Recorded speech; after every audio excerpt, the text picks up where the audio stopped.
কি অপমান হয়ে গেল, এরপরও বৃত্তি কমেছে, ষড়যন্ত্র চালিয়ে যাচ্ছে। গত পরশুদিন ওনার ছেলে একটা স্ট্যাটাস দিয়েছে, দেশের মানুষ আমার মাকে কুকুরের মতো তাড়িয়ে দিয়েছে। একটা কথা, দেশের মানুষ আমার মাকে কুকুরের মতো তাড়িয়ে দিয়েছে, এর চাইতে কি অপমান হবেন? এরপরও যদি আপনার বৃদ্ধি না কমে, ষড়যন্ত্র না কমে, বুঝতে হবে ফেরাউনকে আল্লাহ যা করেছিল আপনাকেও তাই করবে। আর জালেমদের জন্য হে নবী আপনি কোনো সাহায্যকারী পাবেন না। এই যে ওয়ামালিজ জালিমিনা, শুধু জালেম না, এই এদিকে তাকান, ওয়ামালিজ জালিমিনা বহুবচন দিয়েছেন। আনসার, কোন সাহায্যকারী আপনি জালেমদের জন্য দেখতে পাবেন না। এটার বাস্তব প্রমাণ আজ বাংলাদেশ। আপনি দেখেন না দরবেশ, এ লোকটা এত বড় জালেম, জনগণের ৩৬,০০০ কোটি টাকা, যেটা আর একটা পদ্মা সেতু হয়ে টাকা আরো বেশি থাকতো। এ জালেমের অবস্থা কি এখন? যদিও অনেকে টাকা পয়সা খেয়ে এখনো তার রিমান্ডে আদর করছে না, যে অফিসার গুলো তাকে আদর করছেন, অফিসার গুলো পাল্টিয়ে দেওয়া দরকার। কারণ এগুলো ওই জালেমদের দোসর। ১৬২৮টা চেয়ার আছে এই দেশে এখন। যতগুলো চেয়ার ছিল ছাত্র সংস্কার, যারা ছাত্র আন্দোলন করেছে ওদের দ্বিতীয় দফা এটা ছিল যে আমরা সংস্কার চাই। যেহেতু সংস্কার আরম্ভ হয়ে গেছে, ১০০ জনের প্রায় ৬৫ থেকে ৭০টা চেয়ার মুক্ত হয়ে গেছে জালেম থেকে। বাকি আর কয়েকটা আছে, যারা আহ্বানে আছেন, যারা দায়িত্বে আছেন, আমরা জোর দাবি জানাচ্ছি এই ৩০-৩৫টা চেয়ারও ক্লিয়ার করেন। কোন জালেমকে আমরা চেয়ারে দেখতে চাই না। আলেমদেরকে রিমান্ডে নিয়ে ওরা টাঙিয়ে রাখতো উপরে। আরে এত বড় শয়তান, ইসলামের গোড়া কেটে দিয়েছে আনিসুল হক। জানে না কি করেছে? এ দরবেশ কোরআন হাতে নিয়ে বলেছিল এর ভেতরেও সমস্যা আছে। এটা টাটকা কাফের না? আল্লাহ বলেন জালিকাল কিতাবুল লা রাইবা ফিহি, এর ভেতরে সন্দেহ দূরের কথা, অবকাশ পর্যন্ত নেই। আর বলছে না এর ভেতরে সমস্যা আছে, তবে মেজর না। হাদিস তো আছে।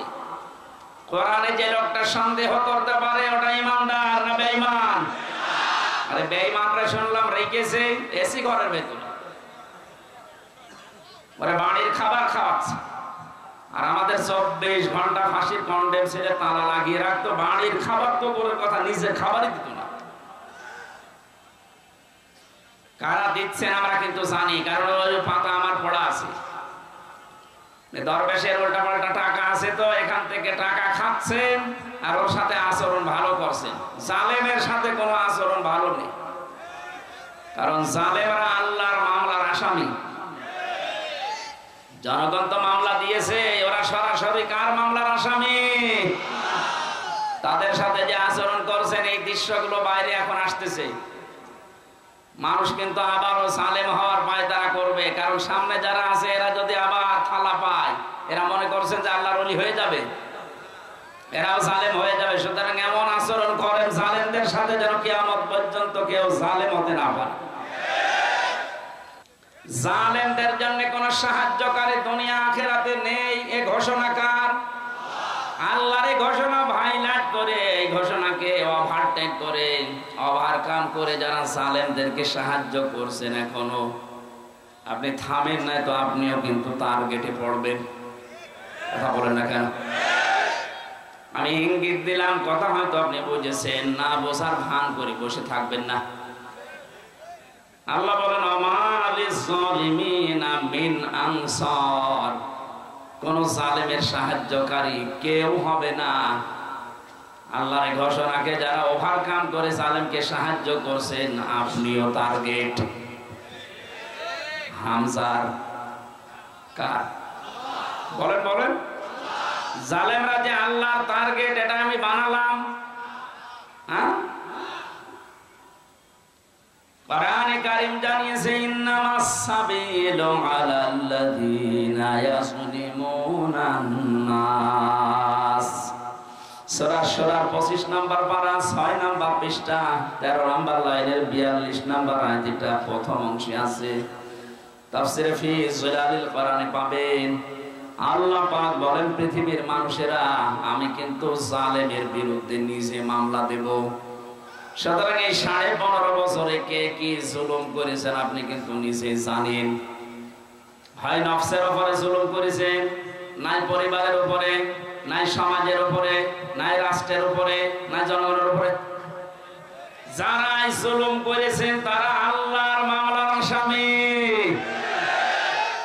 অনেক যেমন নাম ধরে বলছিলেন, আমিও বলছি, একেবারে খোলাখুলি বলছি, দেশের যে দায়িত্বে ছিল পালিয়ে গেছে এই মহিলা থেকে শুরু করে যারাই তার দোষ সবগুলো আল্লাহর মামলার আসামি। আপনার যদি বিশ্বাস না হয় তাহলে সূরার এই 42 নম্বর আয়াত কেটে বাদ দিয়ে দেন। ওদের দুনিয়া শেষ, জালেমদের দুনিয়া আর নেই, আখিরাতও শেষ। কারণ চোখ বন্ধ হতে দেরি হবে, জালেমদের শাস্তি যা হচ্ছে এর চাইতে 70 গুণ বেশি বেড়ে যাবে। যারা আল্লাহর মামলার আসামি হয়, আপনি কি মনে করছেন আল্লাহ তাদের এমনি ছেড়ে দেবে? বলেন, আমার মামলার বাদী ছিল সরকার, এজন্য আমার ছাড়ে নাই। আর জালেমরা বাদী, আল্লাহ নিজে জালেমদের বিরুদ্ধে বাদী হয়ে মামলা দেবে, অথচ তিনি বিচারপতি। আলাইসাল্লাহু বিআহকামিল হাকিমিন, সবচাইতে বড় বিচারপতি কে? তিনি নিজে বাদী, নিজে মামলা দায়ের করছেন, নিজে রায় দেবেন, নিজেই বিচারপতি। জালেমদের কোন রকমের ফাঁক ফকড় পাবে আর? জালেম যারা তাদের সব শেষ হয়ে গেছে। এখনো অনেককে দেখতে পাচ্ছি জালেমের তোষামত করছে, চোখে কিছু করে নাই, হা করেছে, আয়না ঘর করেছে, কিছু করে নাই মানে ও যা করেছে ও বলার মতো না। আপনাকে যদি 10 দিন ওখানে রাখা যায় আপনিও জালেমের প্রতি বরদুয়া দিবেন। মাটির নিচে ছিলাম, আমি টের পেয়েছি যে জায়গাটা কত কঠিন, এই জন্যই তো কথা বের হচ্ছে মুখ দিয়ে। এখনো যারা জালেমের তোষামতি করেন, সাফাই গান, তাকে সাহস দিচ্ছেন, আপনি কিন্তু নবীর সুপারিশ থেকে বঞ্চিত হয়ে যাচ্ছেন। তিরমিজি শরীফের হাদিস, নবীজি বলেন 2 প্রকার মানুষকে আমি নবী কোনদিন সুপারিশ করব না। তার 1 নম্বরে যারা জালেমের সাফাই গায়, জালেমের তোষামতি করে, জালেমের প্রশংসা করে, জালেমকে সাহস দেয়, সাহায্য করে, আর যারা দুনিয়ায় বেদাত আবিষ্কার করে। আশা করছি আপনি থামবেন। এরপরও যদি আপনার চরিত্র না পাল্টায়, একটা কারণ এখানে আছে। আমরা অনেকে বলি যে এত দোয়া করেন, এত কিছু করার পরও অনেকে তো ভালো হয় না। না, হবে না। কারণ কি? আল্লাহু লা ইয়াহদিল কওমাজ জালিমিন। আল্লাহ পাক বলেন আমি জালেমদেরকে পথ দেখাচ্ছি না, দেখাবো না। এখানে জুলুমের মারতা যাদের শেষ হয়ে যায়, পরিপূর্ণ হয়ে যায়, ও মানুষগুলো যদি পরিবর্তন হওয়ার চেষ্টাও করে আল্লাহ তখন আর নেয় না, যেমন ফেরাউনকে নেয়নি। এত অত্যাচার করার পরও মানুষের মনের ভেতরে কোনো প্রতিক্রিয়া আসে না, কোনো পরিবর্তন আসে না। এখনো পর্যন্ত কিন্তু জালেমেরা যারা, ওরা এখনো পর্যন্ত উল্টাপাল্টা কথা বলছে। এদের কপালে আর হেদায়েত নেই। কারণ ইহাদি এটা মজারে, বর্তমান, ভবিষ্যৎ, প্রেজেন্ট, ফিউচার, আল্লাহ ওদেরকে এখন পথ দেখাচ্ছেন না, হেদায়েত দিচ্ছেন না, ভবিষ্যতেও দেবে না।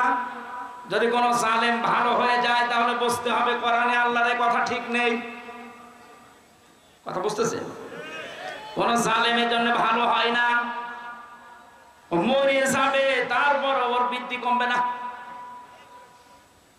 আবু জেহেল যেদিন সবাই হচ্ছিল, আব্দুল্লাহ ইবনে মাসউদ রাদিয়াল্লাহু তাআলা আনহু তিনি যখন বুকের উপরে চড়ে বসলেন, ছুরি চালিয়ে দিলেন, ডাক দিয়ে বলে আমার বুকের উপরে তুই কে? হযরত ইবনে মাসউদ বললেন আমি ইবনে মাসউদ। কি করিস এখন? বলে তোকে জবাই করব। জবাই যদি করো তো আমার গলাটা একটু বড় করে কাটো। মানুষ যেন দেখে বুঝতে পারে যে এটা নেতার মাথা। শয়তান দেখছে মরে যাচ্ছে, গলা আলাদা হয়ে যাচ্ছে, তারপরও বৃদ্ধি কমছে না। কি অপমান হয়ে গেল, এরপরও বৃদ্ধি কমেছে, ষড়যন্ত্র চালিয়ে যাচ্ছে। গত পরশুদিন ওনার ছেলে একটা স্ট্যাটাস দিয়েছে, দেশের মানুষ আমার মাকে কুকুরের মতো তাড়িয়ে দিয়েছে। একটা কথা, দেশের মানুষ আমার মাকে কুকুরের মতো তাড়িয়ে দিয়েছে, এর চাইতে কি অপমান হবেন? এরপরও যদি আপনার বৃদ্ধি না কমে, ষড়যন্ত্র না কমে, বুঝতে হবে ফেরাউনকে আল্লাহ যা করেছিল আপনাকেও তাই করবে। কারণ জুলমের মাত্রা যখন পার হয়ে যায় তখন আল্লাহর দায়িত্ব ছেড়ে দেয় না, তোর কপালের হেদায়েত নেই। যদিও ফেরাউন শেষে বলেছিল আন্নাহু লা ইলাহা ইল্লাল্লাহ, বলতে পারে না। যারা আলেম বসে আছেন তাদেরকে বলছে, ফেরাউন যখন ছিল একবার নিচে একবার উপরে, ওই সময় কিন্তু বলেছিল আন্নাহু লা ইলাহা ইল্লাল্লাহ, বলতে পারে না। ইল্লাল্লাহ বলতে যাবেন, ফেরেশতা জিবরাইল এক খামলা কাদা এনে মুখের উপরে দিয়ে বলতে, তোর বলার দরকার নেই। কেন? আল্লাহ বলেন এখন, আকাদ আসাইতা ক্বাবলু ওয়া কুনতা মিনাল মুফসিদিন, এর আগে তুই সবচাইতে বড় স্বৈরাচারী ছিলি। এই যে স্বৈরাচার শব্দটা কোরআনে আছে, মুফসিদিন শব্দের শাব্দিক অর্থ স্বৈরাচার, ফ্যাসাদ সৃষ্টিকারী, বিশৃঙ্খলা তৈরি করে ফায়দা লোটে যে তাকে মুফসিদিন বলা হয়। মুফসিদ এই মানুষগুলো বহু চেষ্টা চালিয়েছে। আগস্টের 5 তারিখের পর থেকে আজকের এই 14 তারিখ পর্যন্ত 1 মাস কয়েকদিনে কতবার বিশৃঙ্খলা করার চেষ্টা চালিয়েছে ওখানে বসে বসে, একটা ওই দেশের মানুষ সফলতা দেয়নি। আপনি দেখেন, বিদায় নেওয়ার পরে একটা তুলেছিল শোন হিন্দুদেরকে দিয়ে, যে দেশের সংখ্যালঘু আছে এদের উপর কিন্তু অত্যাচার হবে। আল্লাহ পাক হয়ে দেশের মানুষের ভেতরে এমন একটা কিছু জাগিয়ে দিয়েছে, দেখা যাচ্ছে মন্দির পর্যন্ত আলেমরা পাহারা দিচ্ছে। ওরা যখন দেখলো যে না, এ তো হালে পানি নিচ্ছে না, তখন একেবারে প্রধান বিচারপতি, যেটা অবৈধ ছিল, ওরে দিয়ে একটা চেষ্টা চালিয়েছিল, ও করার চেষ্টা চালিয়েছে। আমার মনে হয় আল্লাহ নিজে হ্যান্ডেলিং করে ওটা একেবারে নস্যাৎ করে দিয়েছে। 3 নাম্বার ওরা চেষ্টা চালিয়েছিল আনসার দিয়ে। কিসের আনসার? পুলিশ ছাড়া যদি দেশ চলতে পারে, আনসার ছাড়া দেশ চলবে একাধ, কোনো দরকার নেই, সাদা বিলুপ্ত করে দিন। 42,000 আনসার নিয়োগ হয়েছে এই কয়েক বছরে, তার 32,000 গোপালী। আর আমরা যে 63 জেলার মানুষ আছি, আমরা কি ঘাস কাটছে ঘোড়ার? সব আনসার হবে গোপালের। আর আমরা কি আন্দোলন ধরে এমনি করে নাই। দিনাজপুরের লোকেরা জিপিএ 5 পাওয়ার বড় চাকরি হবে না, আর গোপালগঞ্জে বাড়ি হলে তাদের 2.5 বলে চাকরি হয়ে যায়। ভণ্ডামি করা জায়গা পাও না। আজকে এক আনসারের লাইভ দেখলাম, অবশ্য আমাকে টাকা পয়সা দিয়ে লাগিয়েছে, করবো কি মনে করলাম যে হবে, কিন্তু হইল না। এরপরে যখন পারে না, ডাক্তারদের আর নার্সদের লাগিয়েছিল, ওইটাও হালে পানি নেয়নি। এরপরে লাগিয়েছে গার্মেন্টস কর্মীদের, এটাও হালে পানি নেবে না, কারণ যারা দায়িত্বে আছে খুব বিচক্ষণেরা। আমার যতটুকু ধারণা হচ্ছে, সালেমদের যা চরিত্র, এই 15 বছর তোমরা দেখেছি, ওরা শেষ পর্যন্ত দেখবেন রাজবাড়ির গোয়ালন্দ ঘাটের বেশ্যা মহিলাদের রাস্তায় নামাবে। আমি আর নিচে নামলাম না। আল্লাহ ওই সময় যদি ফেরাউনকে ডাক দিয়ে বলতে পারে, এখন কিসের কালেমা পড়িস তুই? এই কালেমা মানুষগুলোকে এতদিন পর্যন্ত পর্যন্ত যা করেছিস তোর কোনো ক্ষমা নেই। আমার মনে হয় এখন পৃথিবীতে যারা ওই ফেরাউনের উত্তরসূরি তাদেরও আল্লাহ ওই অবস্থায় করছে। ওরাও কালেমা নসিব করতে পারবে না, ও মানুষগুলো ভালো হবে না, ভালো হবে না। তার প্রমাণে 1 মাস কয়েকদিনে তো দেখতে পাচ্ছি, ভালো হলে এর ভেতরে হয়ে যেত। 1 পা কবর 1 পা ডাঙায়, এরপরও যদি মানুষের পরিবর্তন না আসে, তা আবার কবে আসবে? আল্লাহ পাক বলেন ফালিয়াউমা নুনাজ্জিকা বিবাদানিকা লিতাকুনা লিমান খালফাকা আয়া ওয়া ইন্না কাসীরাম মিনান নাসি আন আয়াতিনা লাগাফিলুন। আজকের এই দিনে আমি তোকে মারবো না, তোকে আমি সটকি দিয়ে রাখলাম।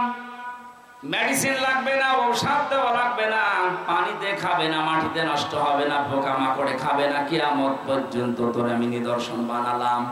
আমার তো এই আয়াতটা পড়ার পরে আরে বাংলাদেশের যে দৃশ্য, মনে হচ্ছে অনেককে আল্লাহ সামনে সটকি বানিয়ে রাখবে।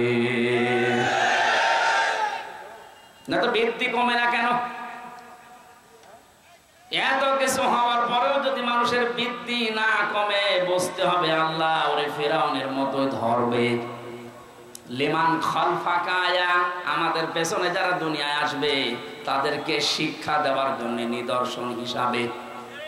কিন্তু আল্লাহ আফসোস করেন অধিকাংশ মানুষ এই সমস্ত নিদর্শন দেখার পরও দেখা যায় যে পরিবর্তন হয় না, গাফিল হয়ে থাকে। আমরা যেন গাফিল হয়ে না থাকি, আমরা যেন একটি শিক্ষা নিতে পারি এদের জীবনী থেকে, বলেন আমি।